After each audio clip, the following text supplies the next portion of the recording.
Hi everyone, welcome back. In the previous classes, we have seen about what is network, its applications, and various types of network topologies and their advantages and disadvantages. In this lecture, we are going to discuss about the cables that connect various devices over the network. The most commonly used cables for connecting the devices over the network are twisted pair, coaxial cables, and optical fiber cables. Let's start discussing about them individually. In twisted pair, two conductors are twisted as shown in the figures. The twists are made such that they cancel out the external interferences. There are two types of twisted pair, shielded and unshielded. The shielded twisted pair has an insulation and it reduces the interference between two adjacent cables. Whereas unshielded twisted pair does not have the shielding or insulation. The unshielded twisted pair are used most commonly because they are cost effective. We are using a standard called CAT5E with RJ45 connectors. The advantages of the twisted pair are they can carry both analog and digital data. The twisted pair are very easy to implement and they are very cost effective when compared to other cables. Apart from the advantages, the other side, that is the disadvantages, are as follows. They have a very poor security. The data over the trusted pair can be hacked very easily.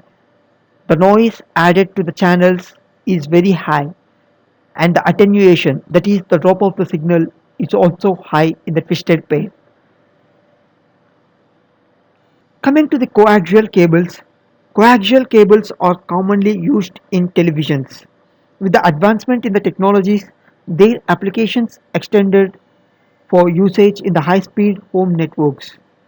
Copper acts as a conductor and is at the center of the cable. The copper present in the cable has a good protection from the interference. The coaxial cables have the advantages of low error rates, that is, the occurrence of the error is very low, and they support a very high bandwidth and can withstand to extreme climatic conditions and hence durable. Whereas the disadvantages are the installation cost and the maintenance cost for these cables is very high. This increases the cost of the entire network. The next type of cable is optical fiber cables. If you're thinking of the speed, think of optical fibers. They are capable of delivering the data at the speed of light.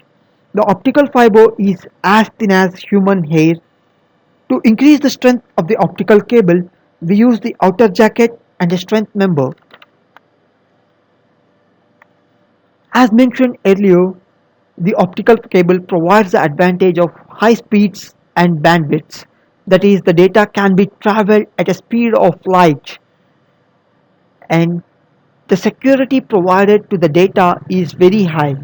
You can't capture the data that is traveling at a speed of light, and the signal loss, that is attenuation, is also very low. At the same time, these are more fragile and the installation cost is very high when compared to that of twisted pair and coaxial cables. And the establishment and maintenance of the optical fiber requires skilled labor, which increases the cost of the network in turn. As discussed earlier, unshielded twisted pair are most commonly used in local area networks.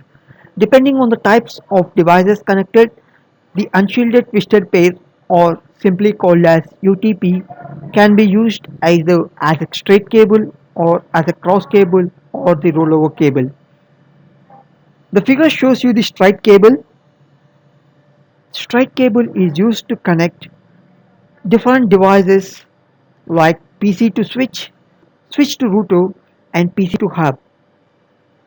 The straight cable is formed by connecting pin 1 of first side to pin 1 of second side and thus the all pins. That is, the second pin is connected to second of second side and third to third, and similarly 8 to 8. Coming to the cross cable, the cross cable is used when we are connecting similar devices, that is, a PC to a PC, or switch to switch, hub to hub, or a router to a PC. Even we use a cross cable. The connections are made as shown in the figure. The pin 1 is connected to pin 3 and pin 2 to the pin 6, whereas the pin 3 of first side is connected to the pin 1 of the second side, and pin 6 is connected to pin 2 of the second side, and the remaining pins are directly connected as in the case of straight cable, that is 4 is connected to 4, 5, 7 and 8 are connected to 5, 7 and 8 at the other end. The rollover cable is a special case of cable. The console connectivity is needed to connect a router or a switch to a PC and make initial configuration. Here the connections are reversed. That is, pin 1 on first side is connected to pin 8 of the other end, 2 to the 7, 3 to 6 and similarly 8 to the 1. The table gives the connections between various devices. If you can observe here, when we are trying to connect a hub and a switch, we would be using a cross cable to connect them to hub and a switch. And similarly, a router and a computer or a PC uses cross cable to connect among themselves. When we are trying to connect a router or a computer to a hub or a switch, we will be using a straight cable, and the rollover cable will be used when we are making the initial configurations of the router or a switch. The applications of the rollover cable is seen in the next lectures. That's all for today. In the next section, we will be discussing about the reference models that helps to enable the communication between two PCs. Meet you in the next session. Bye.